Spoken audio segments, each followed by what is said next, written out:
Selamat malam Aumania. Jumpa lagi dengan saya Valentinus Reza, presenter utama, tapi nggak bisa nikung kayak Valentino Rossi. Tidak terasa kita sudah masuk episode 46. Rossi ya. Anda masih di Midnight Live, satu-satunya acara yang masih lurus di tengah peradilan yang belok-belok gara-gara maklar kasus. Gimana penonton, sehat semua? Sehat. Kalau nggak sehat ya pulang. Izin. Apa nggak diizinin? Apa terpaksa sehat? Oke lah, kalau begitu langsung saja kita mulai. Inilah Midnight Live.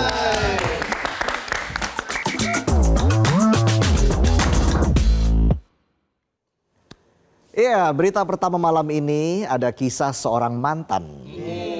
Tapi bukan mantan biasa, tapi kisah mantan napi yang gagal move on. Namanya Nur Hadi, bukan Nur Hadi Aldo, capres fiktif nomor urut 10. Masih ingat ya? Ini Nur Hadi Abdurrahman, mantan sekretaris Mahkamah Agung.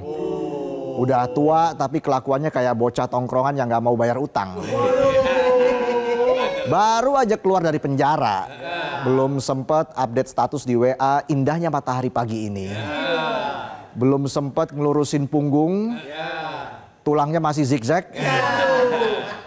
Langsung dijemput KPK lagi. Mantap KPK. Mungkin kalau dibayangin nih ya. Baru juga jalan 2 langkah dari gerbang lapas, tiba-tiba ada yang nyolek dari belakang. Bukan kuis komunikata, tapi penyidik KPK. Masuk keluar masuk lagi. Ini bukan kisah bucin, ini kisah botuna, bocah tua nakal kelakuan licin. Dulu dia dihukum 6 tahun karena main-main perkara di MA. Duitnya 35,7 miliar rupiah hasil suap, 13,7 miliar rupiah hasil gratifikasi. Totalnya banyak deh. Penonton mimpinya aja nggak segede itu kan. Dapat martabak aja udah senang. Padahal jaksa udah nuntut 12 tahun plus ganti rugi 83,9 miliar rupiah. Tapi hakim bilang kasihan, beliau berjasa. Come on, jasa apa Pak? Jasa acak-acak peradilan. Dan katanya lagi dia punya tanggungan keluarga. Lah dikira rakyat nggak punya tanggungan. Listrik, air, BPJS, utang, cicilan motor, mantan yang belum move on, belum termasuk pajak pedal tuh, kan ada pajaknya, sama tarif ojol naik, tapi nggak pernah tuh dapat diskon-diskonan. Yang lucu uang penggantinya ikut lenyap dari putusan. Nah sekarang KPK nyoba taktik baru, jerat lewat pencucian uang alias nyuci duit haram biar kelihatan bersih. Tapi sayangnya yang dicuci cuma duitnya, kelakuannya tetap kotor. Jadi kalau kita menengok sedikit ke belakang, Nur Hadi terima uang suap paling gede dari Hendra Sunjoto, bos PT MIT, sebesar 45,7 miliar rupiah cuma buat ngurus sengketa lahan. Penonton dapat duit segitu pasti buat beli gorengan deh ya. Disuruh kerja yang keluar bukan keringat, minyak jelantah.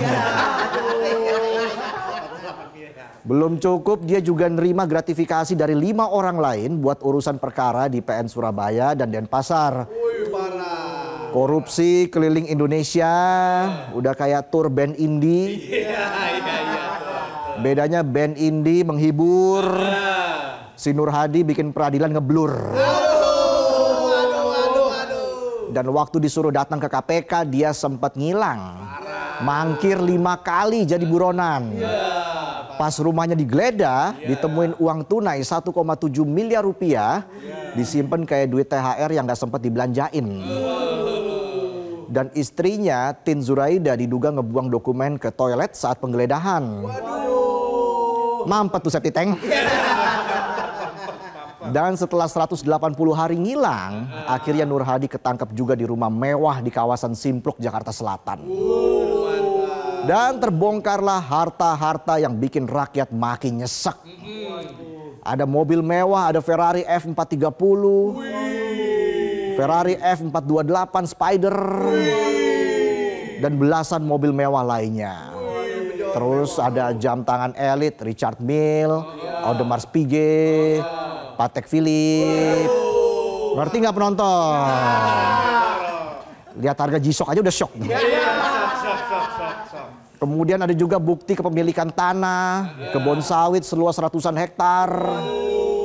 Semua disamarkan atas nama keluarga dan orang terdekat. Kaya banget ya. Tapi Nur Hadi nggak bisa beli satu hal, yaitu hati nurani. Bukan hati Nur Hadi. Itu semua blueprint korupsi modern. Sistemnya rapi, barangnya ngumpet. Pelakunya bapak-bapak soft spoken. Bapak-bapak soft spoken. Saya korupsi ini kan buat kita semua ya, Dek. Kamu tenang aja. Biar Bapak yang hadapi. Bisa aja parkiran apotek.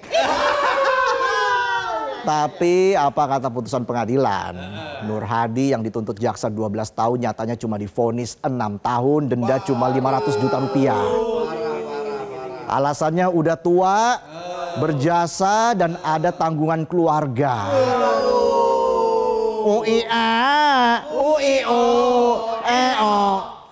Coba kalau penonton yang nyolong beras di minimarket. Terus bilang ke aparat, "Pak, saya udah tua. Dulu sering bantu bersihin rumah RT." Kemungkinan besar tetap ditahan. Kalau enggak ya siap-siap rawat inap, babak belur, dikeroyok warga. Mohon maaf atas malingan saya. Ikan hiu di dalam tong. I love you tapi bohong. Dan mirisnya Nur Hadi bukan satu-satunya, ada Hasbi Hasan, penggantinya sebagai sekretaris MA, juga terlibat suap koperasi. Dan dapat vonis 6 tahun dari tuntutan jaksa 13 tahun. Wow, sebuah gaya kepemimpinan yang plek-ketiplek. Lalu ada Zarof Rikar, mantan pejabat MA yang terima gratifikasi hampir 1 T. 1 triliun rupiah dan emas puluhan kilo. Tuntutan jaksa 20 tahun tapi lagi-lagi dapat diskon vonis jadi 16 tahun. Alasannya sama, udah tua. Kalau gitu semua koruptor tinggal bawa akte kelahiran doang tuh pas sidang. Nih Pak, saya udah tua, kulit udah keriput, jadi dapat diskon berapa tahun saya Pak. Boh. Dan ini soal sistem yang nggak punya urat malu. Di saat rakyat nyari kerja sampai ngelamar ratusan kali nggak keterima juga. Bahkan sampai diusir pemerintah buat cari kerja ke luar negeri. Orang dalam sistem peradilan nyari duit dari belain perkara orang yang jelas-jelas salah. Boh. Tapi kita kasih kredit buat KPK. Karena sekarang mereka gas Nur Hadi pakai pasal pencucian uang. Dan ini jadi langkah penting karena kalau cuma vonis ringan terus, lama-lama korupsi nggak ada efek jerah. Yang ada jeripaya rakyat yang dibabat abis. Ingat, buat seluruh penegak hukum di negara ini, rakyat sudah capek lihat koruptor senyum-senyum di sidang. Capek juga lihat vonis ringan dijual dengan dalih usia.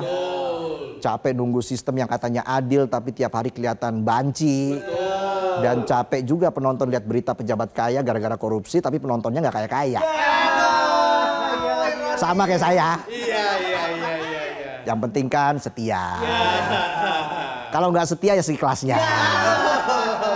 Pinjam dulu 100. Sudah saatnya gelengkan kepala dan katakan tidak. Tidak pada korupsi. Jadi dejavu saya.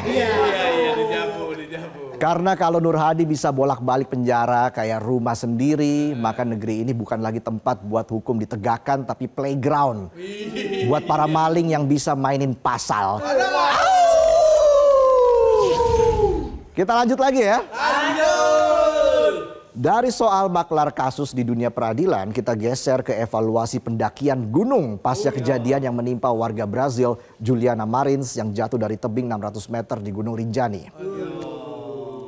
Yang langsung bikin pemerintah kita panik, sadar, langsung evaluasi sistem keamanan wisata.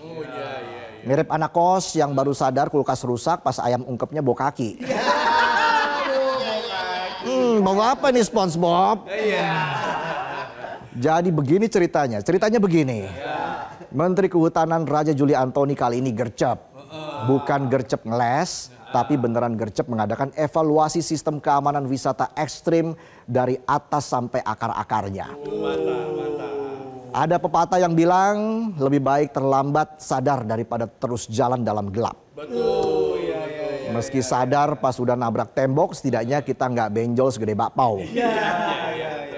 Biasanya nih ya kalau ada kecelakaan di tempat wisata, paling banter cuma ganti spanduk peringatan. Hati-hati di jalan. Pakai fontnya Comic Sans. Agak puder tuh ya, ketutup lumut. Dan posisinya nyempil tuh. Udah kayak mantan yang masih nontonin story tapi nggak mau ngechat. Gengsi dong. Tapi sekarang beda. Pemerintah bilang SOP bakal dibenahi total. Dari papan peringatan, posko penyelamatan, sampai ada gelang kedaruratan. Ya, gelang kedaruratan, bukan gelang kapel. Bukan gelang yang bisa dibagi dua terus ditulis ayah dan bunda. Tapi akhirnya putus juga. Ini gelang yang bisa ngirim sinyal kalau ada pendaki hilang. Semacam fitur Find My Phone, tapi buat manusia. Jadi nggak perlu lagi minta tolong sama makhluk halus, tinggal ping langsung ketahuan titik koordinatnya. Mirip kayak lokasi pacar waktu lagi bohong bilang udah tidur, padahal masih online jam 2 pagi. Ngakunya mandiin berang-berang, nggak taunya lagi asik nuang-nuang. Nuang kopi seember. Melotot-melotot tuh mata. Dan gak cuma pendaki yang dibekali, pemandunya juga bakal disertifikasi. Biar gak ada lagi yang asal ngajak naik gunung cuma modal pernah ikut pramuka pas SD. Pemandu diharuskan bisa baca peta, handle evakuasi. Dan yang paling penting bisa bedain mana kabut, mana mantan yang balik ngajak balikan. Karena dua-duanya sama-sama bikin nyasar ya. Satu nyasar ke alam lain, satunya nyasar ke alamat lain. Dan tiap gunung nantinya bakal punya rating bahaya. Jadi nanti gunung-gunung ada yang levelnya santai, cocok buat healing. Ada yang menegangkan, cocok buat yang habis diputusin, depresi. Dan ada yang levelnya hardcore, yang harusnya dilakukan sama orang yang udah terlatih patah hati. Bertepuk sebelah tangan sudah biasa. Ditinggal tanpa alasan Sudah biasa. Gajian dipegang istri sudah biasa. Dan ini penting, Raja Juli bilang Gunung Rinjani itu bukan Bali, tapi kawasan konservasi, bukan tempat yang cocok buat selfie atau update story sambil ngasih caption bijak. Finally my soul found peace. Yang bisa beresiko jadi rest in peace. Hati-hati.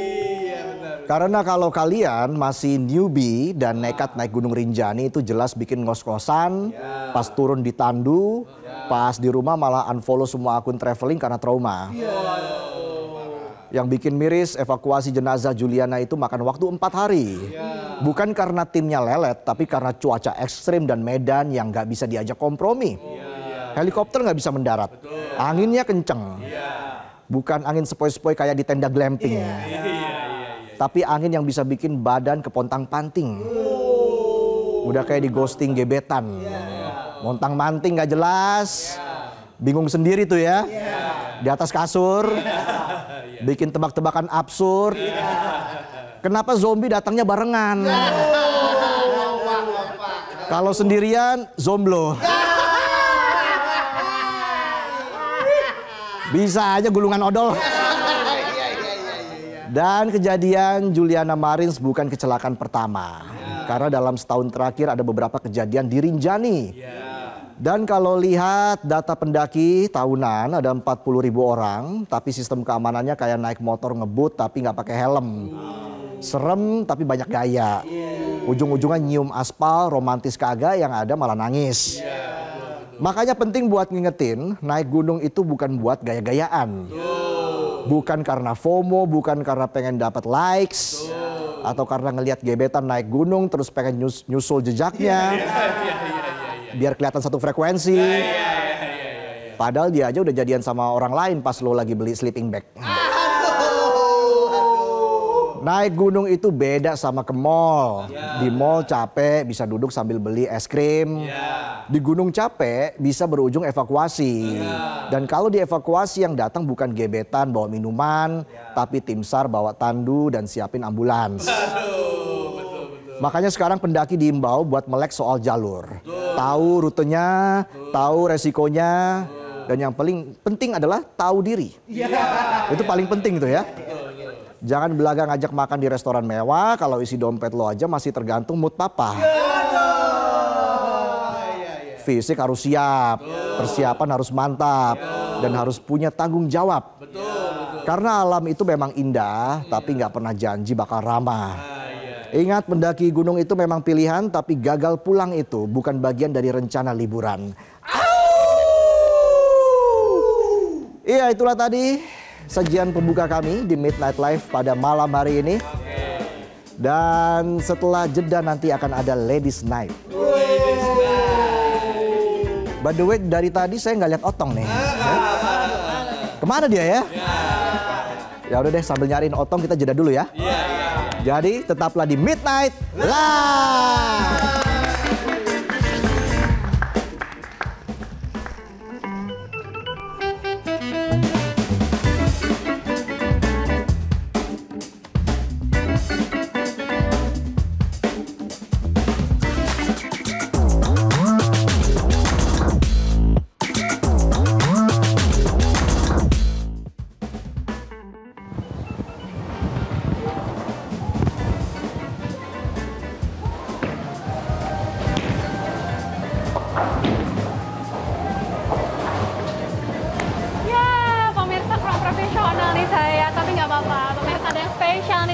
Karena Ladies Night biasanya di studio, kali ini unlock untuk pertama kali. Saya saat ini berada di Arjuna Hyperbowling, tepatnya di daerah Kedoya, Kebonjuruk, Jakarta Barat. Seperti apa keseruan main bowling kali ini? Tetaplah bersama kami di Ladies Night.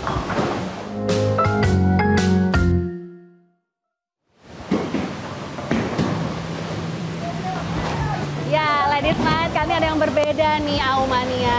Karena baru pertama kali on location dan langsung diajak main untuk berolahraga. Kalau Aumania maupun Reza bingung malam-malam setelah pulang kerja mau kemana, ayo kita main bowling karena ini menyehatkan nih Aumania. Selain bisa have fun bersama teman-teman, tapi juga kita bisa berolahraga.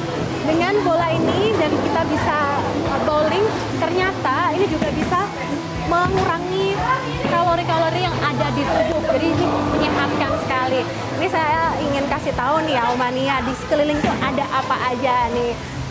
Ramai banget di sebelah kiri saya. Ini banyak pasangan muda-mudi ataupun bahkan juga keluarga. Karena nggak hanya untuk muda-mudi saja, ada cewek para ladies-ladies yang semangat nih Aumania. Jam 11 malam mereka masih main bowling. Bahkan juga ada anak-anak karena bowling di sini ramah anak juga. Ini ada yang dikhususkan untuk anak-anak, jadi anak-anak ini juga bisa main bowling di sini.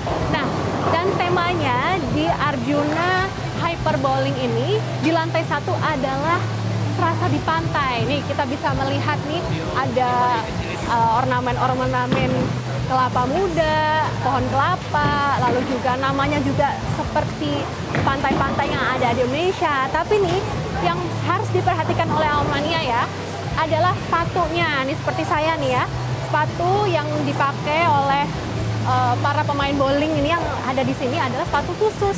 Jadi memang sudah disediakan oleh pihak panitia. Saya ingin kasih tahu nih para Aumania, ternyata nggak hanya main reguler saja, tapi ini ada hyperbowling yang baru pertama kali nih di Indonesia, adanya cuma di Arjuna Hyperbowling di Kedoya, Jakarta Barat. Nah, menarik kan Aumania?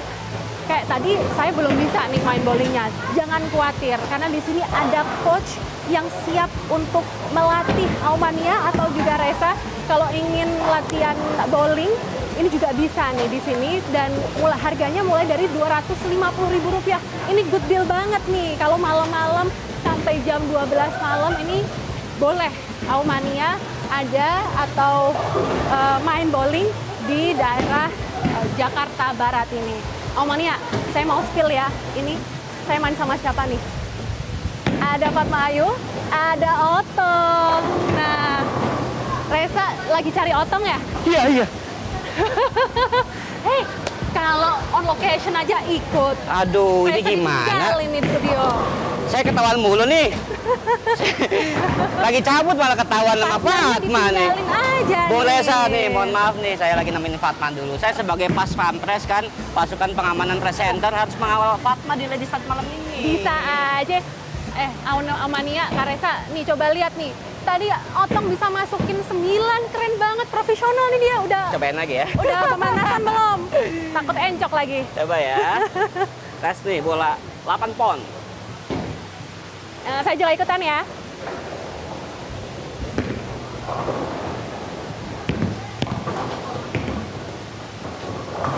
Aduh, sepertinya grogi ya. Ada Kakak Otong di sini, saya grogi. Nanti aku ajarin Aduh, pokoknya gimana deh. Kakak Otong? Saya juga mau diajarin biar bisa. Tadi kan aku udah belajar sama coach-coach yang ada di sini. Oh, Ada asisten coach gitu. juga ada banyak sini. Mungkin Fatma. Reza juga mau kalau bowling di sini diajarin langsung nih sama suhunya. Fatma, itu Otong sejak kapan main bowling? Ya, Kak Reza. Sejak kapan main bowling? Baru setengah jam lalu, baru belajar juga saya. Tapi kan banyak asisten coach juga di sini yang ngajarin, Bung. Jadi insya Allah gampang, bisa lah. Udah profesional nih dia, Reza. Aduh, masih 0 lagi, malu-maluin ya. Gimana, Aumania, Bung Reza, tertarik nggak ke sini? Ya, nanti saya nyusul ya. Deket kantor nih kayaknya nih. Chillin dulu, jangan kerja mulu. Iya, tenang Aumania, kan midnight sampai setengah 12 kan. Jam 12 masih buka, ayo ke sini. Oke deh. Oke, kita nanti akan lihat seperti apa perkembangan Otong ke depan ya. Setelah nyobain bowling, Terima kasih nih. Udah. Otong bakal serius nggak nanti nekunin bowling ke depan? Saya sebagai kedepannya segini aja, saya baru setengah jam udah encok. Saya butuh olahraga yang tepat dulu nih supaya lebih lancar nih kayaknya. Ini olahraga khusus anak muda nih, Yo, Otong. iya. Kelihatan soalnya Seru tulang banget punggungnya nih, Otong tuh Reza, zigzag ayo, ya. Ya udah latihan lagi, Otong dan Fatma. Terima kasih ya, sampai ketemu udah lagi. Dadah. Oke, pemirsa. Itu tadi keseruan Fatma dan Otong nyobain bowling. Keren sekarang Otong ya olahraganya ya. Bowling ya. Biasanya main gundu tuh. Bekel ya. Ya udah kita jeda dulu karena setelah jeda kami akan mengundang 2 bintang tamu ya. 2 orang mahasiswa yang menorehkan prestasi di kancah internasional. Siapa dia? Dia siapa? Tetaplah di Midnight Live.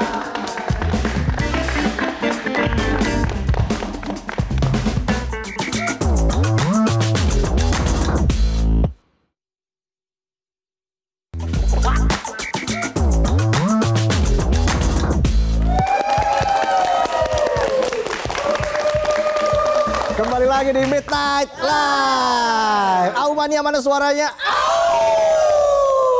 Kali ini sudah hadir Syakil dan Quina.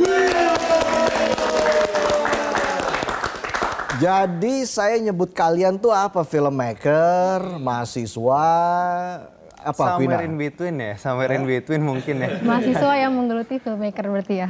Mahasiswa yang menggeluti filmmaker. Iya. Sekali lagi congrats loh karena film kalian Tanah Kitai berhasil masuk dalam 10 besar Sony Future Filmmaker Awards 2025 di bahkan menjadi satu-satunya perwakilan dari Asia Tenggara. Kalian kan kuliahnya jurusan arsitektur. Kok bisa jadinya bikin film? Nah, mungkin dari Syakil cerita dulu nih. Oke, mungkin jadi sedikit background kalau misalnya film ini tuh digarap di bawah program namanya Ekskursi Arsitektur UI.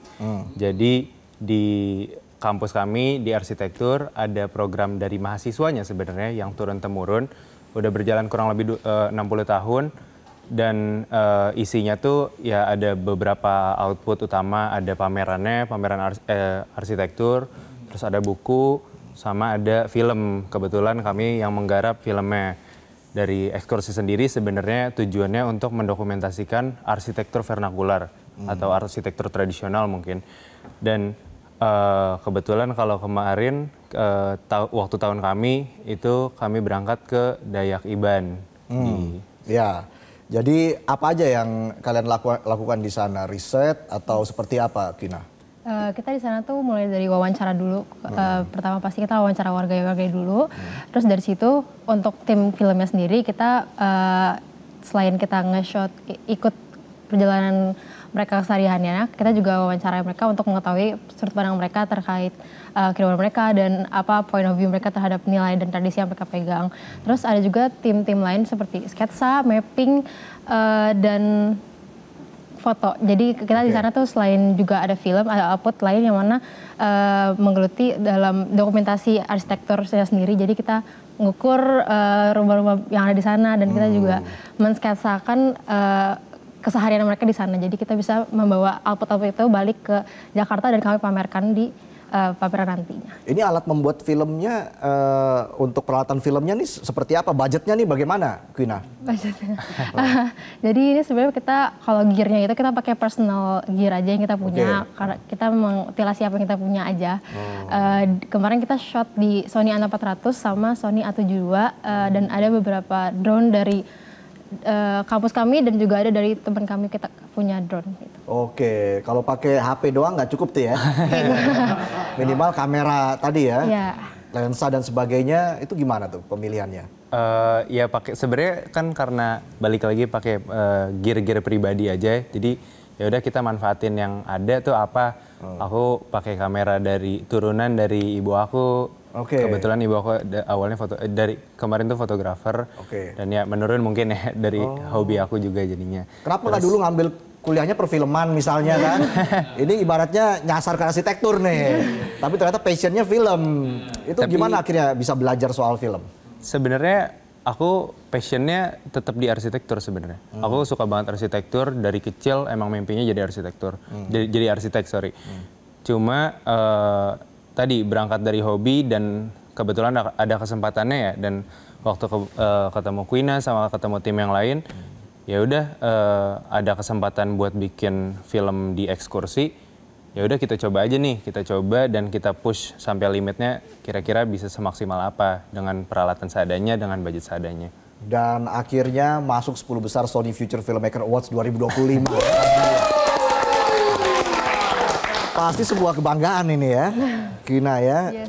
Ini sebenarnya peran kalian dalam film dokumenter berjudul Tanah Kita ini apa? Ada berapa timnya dan peran kalian ini seperti apa? Jadi kurang lebih untuk seluruh tim produksinya itu kira-kira ada 8. Tapi untuk kami sendiri, Syakil itu sebagai direkturnya, terus aku tuh sebagai writernya. Aku juga writing dibantu sama ada Taufan.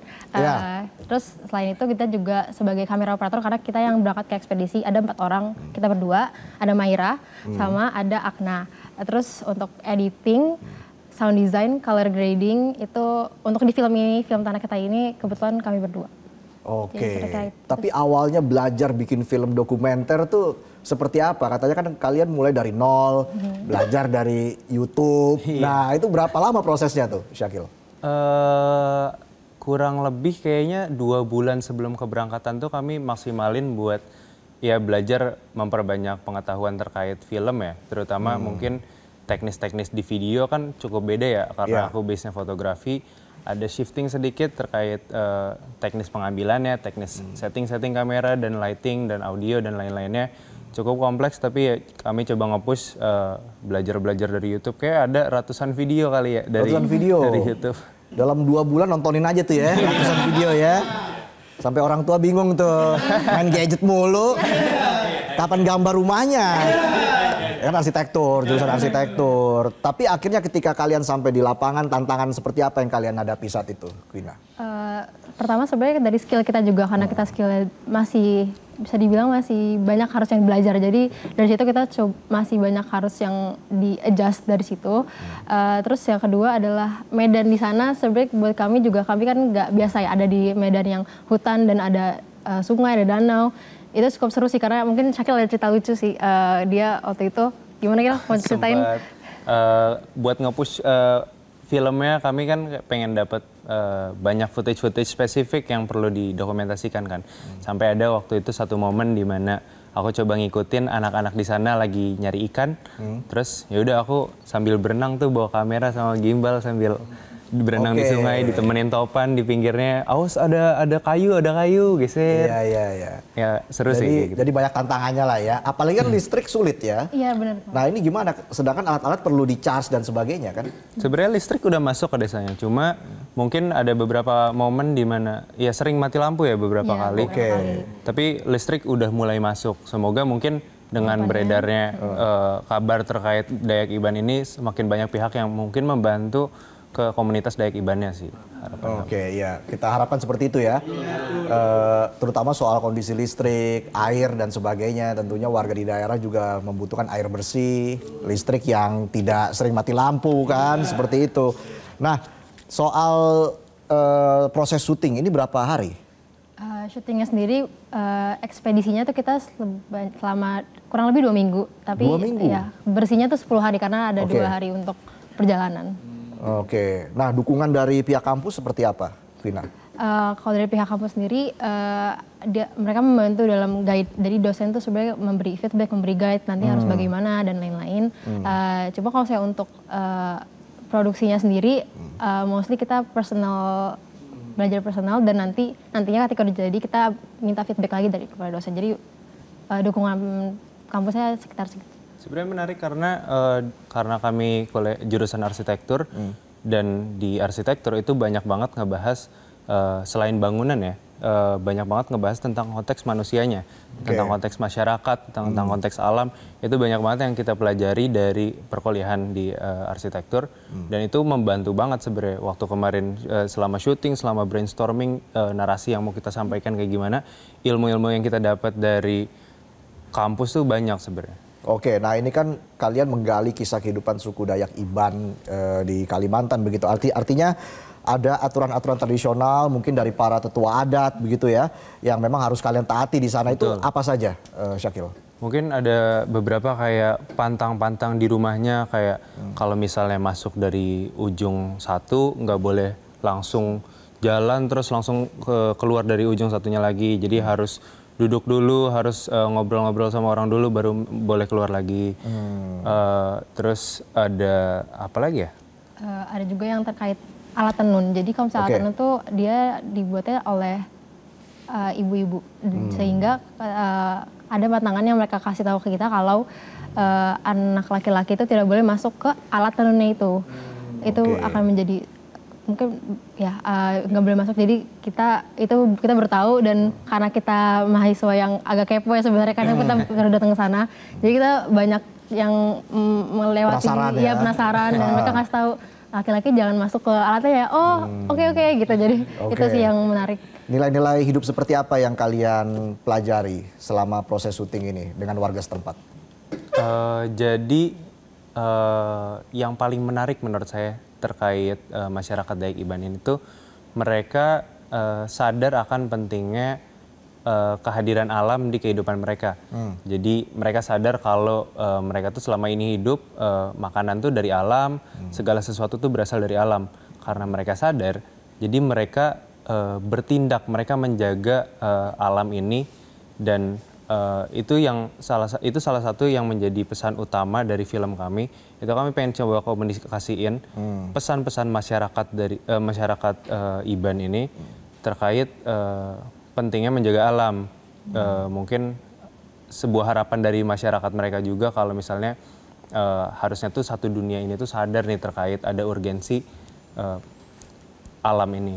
Iya, penting menjaga alam ya, jangan dikit-dikit tambang ilegal. Alam harus dilestarikan. Nah, akhirnya kalian berangkat tuh ke Los Angeles ya. Kapan ke Los Angeles? Kemarin tanggal Tanggal 1. ya tanggal 1. Tanggal Juni. 1. Mulai workshop dan eventnya itu dari tanggal 2 sampai tanggal 5. Ngapain aja di sana? Kita itu dimulai dari 4 hari workshop dari mereka yang ada Sony delegates dari petinggi-petinggi Sony-nya. Jadi kita belajar dari orang yang sudah menggeluti industri perfilman di Hollywood langsung. Jadi menurut kami itu sangat insightful banget dan very packed with Apa ilmu baru yang kalian dapat di sana? Waduh, banyak banget terkait film khususnya ya. Karena kami waktu di sana tuh diajarinnya langsung ada sinematografernya Amazing Spider-Man, animatornya Spider-Verse ya. Jadi Film-film Sony ya? Iya, Yes, film-film Sony.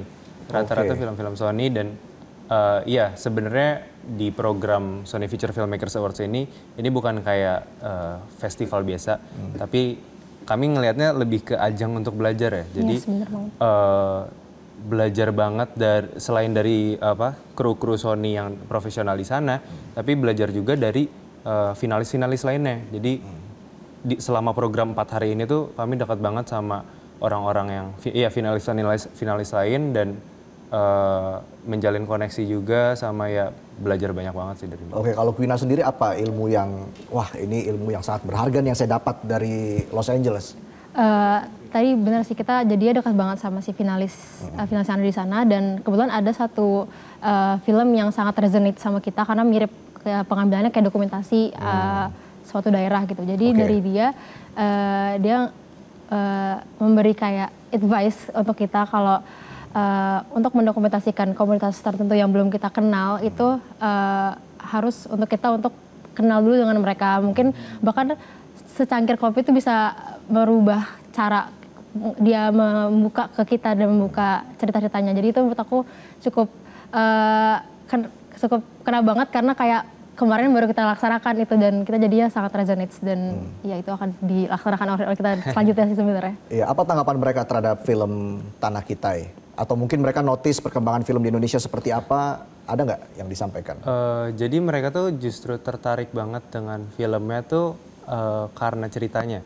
Jadi yang tadi kami sampaikan kalau misalnya film kami itu sejatinya adalah pesan dari masyarakat Iban kan. Dan sempat dapat beberapa tanggapan dari finalis-finalis lain kayak film kalian tuh membuka perspektif baru bagi sebagian besar masyarakat yang lain yang mungkin bahkan nggak pernah tahu kalau misalnya ada cara hidup seperti ini ya, ada tradisi-tradisi kayak begitu. Ya mungkin kalau konteks Indonesia ada banyak, tapi di berbagai belahan dunia yang lain kan suatu informasi baru lah untuk mereka. Iya, iya. Dan tentunya ini menginspirasi generasi selanjutnya pastinya dalam membuat film dokumenter begitu ya, apalagi di Indonesia. Next project nih, setelah akhirnya sudah masuk 10 besar begitu ya, Top 10 Sony Future Filmmaker Awards 2025, lalu apalagi yang ingin kalian buat nanti ke depan? Pertama mungkin kalau dari kami pribadi ya, kami ada beberapa rencana untuk mungkin menggarap film-film dokumenter di Indonesia lagi. Karena dari kemarin kami justru jadi tertarik banget tentang cerita-cerita dari masyarakat Indonesia. Contohnya? Masyarakat Indonesia tuh kaya banget akan tradisi-tradisi kan. Dan di setiap daerah punya tradisi spesifik yang berbeda dari daerah lainnya. Dan menurut aku itu belum cukup terkomunikasikan ya ke dunia tuh. Jadi kalau kita bisa membuat film atau ya mengkomunikasikan tradisi-tradisi tersebut itu bakal menarik banget sih. Dan sebenarnya di program kami ini yang tadi sudah kami sebut Ekskursi Arsitektur UI, sekitar 2 minggu lagi kita akan berangkat lagi ke daerah baru yaitu di Kajang, Tanah Toa, Suku Kajang di Tanah Toa. Dan di situ kami juga akan membuat output yang tadi akan ada pameran, akan ada buku dan akan ada film juga. Namun karena ini programnya itu tahunan di ekskursi di arsitektur, jadi yang megang film nanti akan angkatan bawahnya kami. Jadi biar regenerasi dan belajar, mungkin mereka punya POV baru juga. Jadi Mungkin Iya. itu proyek yang sudah kebayang akan muncul sih. Jadi nanti kalian akan lebih mengarahkan begitu ya? Ya Mungkin benar. membantu. Tapi kalian sendiri mungkin akan bikin film soal politik, korupsi gitu? Waduh, enggak. Belum tahu ya kalau Belum tahu ya. Yang penting keindahan alam Indonesia yang dieksplor begitu ya. Apa sih harapan kalian buat film Indonesia mungkin dari Quina? Harapan aku mungkin pengen lebih diekspos lagi adat dan budaya Indonesia karena menurut kami itu sangat kaya dan sangat unik sebenarnya di global itu terlihat sangat unik dan mungkin nggak harus bisa diselip-selipin di misalkan filmnya fiction atau filmnya apa bisa diselip-selipin aja, nggak harus dokumenter tapi pengen lebih terekspos aja adat Indonesia. Kalau Syakil gimana? Bener, aku pertama setuju ya sama Quina karena kalau misalnya kita ngelihat mungkin sekarang udah lumayan banyak pihak-pihak yang ngangkat tradisi atau adat Indonesia sebagai satu topik sendiri. Ya. Mungkin dari musik atau dari apapun itu sekarang mulai banyak nih. Dan harapan aku itu bisa terus berkembang. Terus mungkin selain itu harapan aku juga terkait film industri di Indonesia itu bisa lebih berkembang lagi karena ya menurut aku sekarang udah no excuse gitu, udah zaman internet, belajar dari YouTube juga bisa, pakai gear seadanya juga bisa. Ya, kalau misalnya, ya yang penting mulai lah. Dan kalian sudah membuktikan itu ya. Belajar seadanya, pakai alat seadanya, masuk top 10, ya kan? Menggali lagi budaya Indonesia, budaya korupsi, jangan ya. Jangan, harus dibasmi itu budaya korupsi ya. Oke, pokoknya sukses terus untuk Syakil, Quina, dan juga tim. Kita berikan tepuk tangan juga untuk tim yang terlibat dalam film dokumenter Tanah Kitai. Syakil, mungkin terakhir dari kamu? Mungkin terakhir dari aku buat pesan terima kasih aja ya dari untuk masyarakat Iban sama komunitas-komunitas yang mungkin siapapun itu yang membantu dalam mensukseskan film kami dan ya harapan aku semoga pesan dari film kami bisa tersebar luaskan dan masyarakat Iban bisa terdengar suaranya. Ya, dan pesannya sampai ya dari film dokumenter ini. Quina? Kurang lebih sama sih sebenarnya. Oke, ya. Memang saling mendukung lah pokoknya ya. Oke, sekali lagi sukses untuk Syakil dan Quina. Sehat terus ya. Amin. Kita tunggu lagi proyek-proyek kalian ke depannya. Kita berikan tepuk tangan sekali lagi untuk Syakil, Quina, dan juga seluruh tim dari film dokumenter berjudul Tanah Kitai. Dan kita jeda dulu pemirsa, kami akan kembali dengan sejumlah informasi lain. Tetaplah bersama kami di Midnight Live.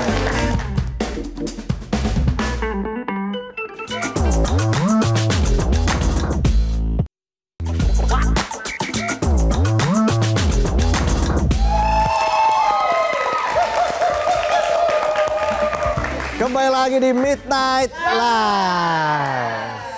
Kali ini kita mau baca berita ya. Ada berita menarik apa sih hari ini? Tadi saya cariin Otong, kemana Otong? Aku di sini. Tenang, tenang. Aku di sini. Capek banget main bowling. Iya ya. Kayak haus nih. Minuman Arsum itu. Yang buat saya mana? Ya, nanti ya. Oke. Tapi kayaknya masih fit lah. Wah, fit sih. Encok dikit nih. Iya. Tadi kelihatan jago banget main bowlingnya ya. Bisa aja saya ngomongnya kan. Tadi live tadi. Live lah. Istri saya nonton dong. Ketahuan saya jalan sama Fatma nih. Fatma juga keren tadi mainnya. Ya. Kayaknya Tadi- udah terbiasa main bowling ya. Tong. Saya baru tadi belajar. Baru tadi. Fatma udah sering. Oh, tapi tertarik kan main bowling? Tadi ketagihan saya. Hampir saya nggak mau kesini. Tapi disuruh produser datang ya udah saya lari. Iya, Kebetulan harus kan. dong. Ini kan tugas kamu di sini. Oh, iya. Kita baca berita. Oke. Oke, yang pertama dari mana nih Tong beritanya Tong? Ada dari dunia ekspedisi yang kembali diguncang. Bukan karena promo gratis ongkir, tapi karena seorang kurir dapat bonus cekikan saat antar paket COD ke rumah pelanggan. Iya, peristiwanya terjadi di Kabupaten Pamekasan, Jawa Timur. Motif katanya karena paket yang datang nggak sesuai ekspektasi. Bukannya dapat bintang 5, korban malah dapat luka.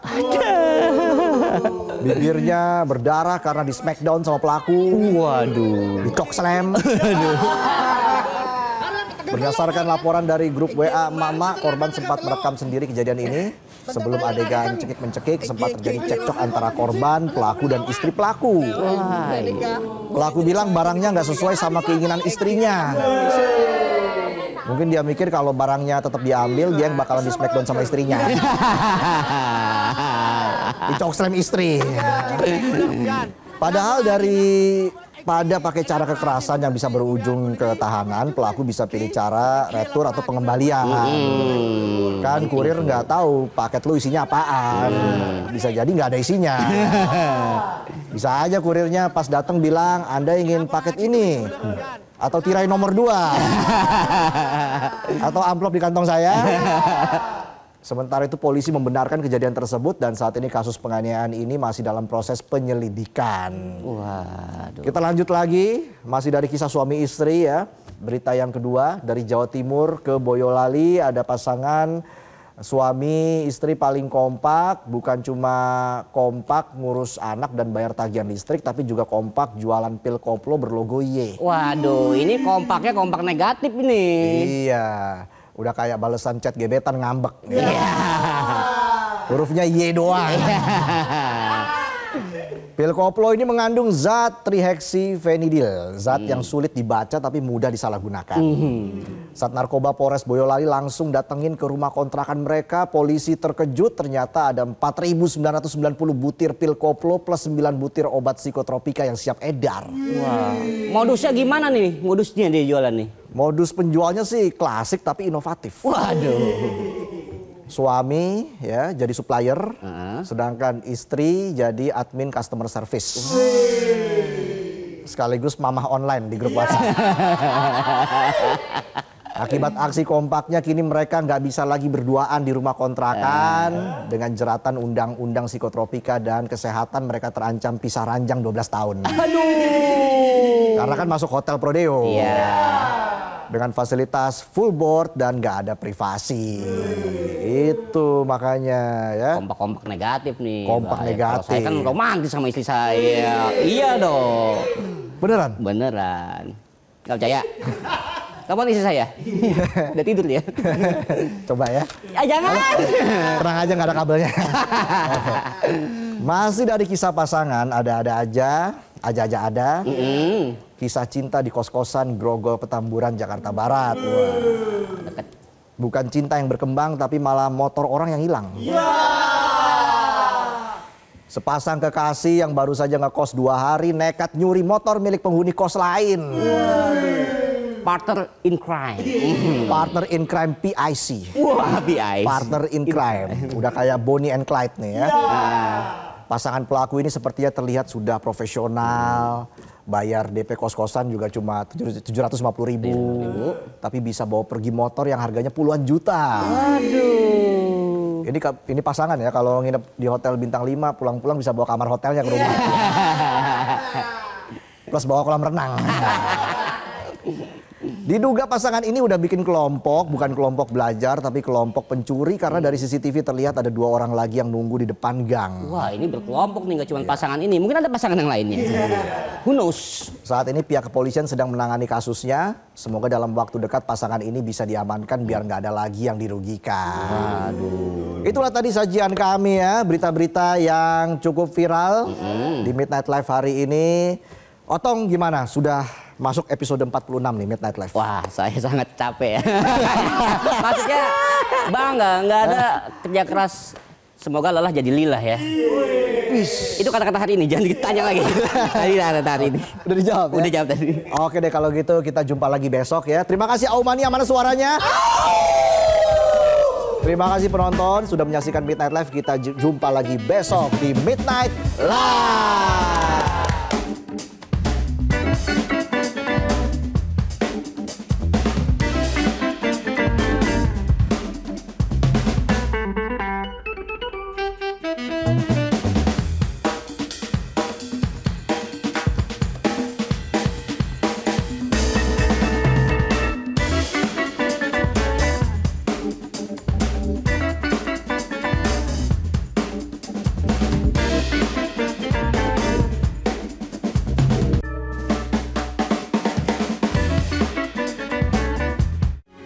Metro TV.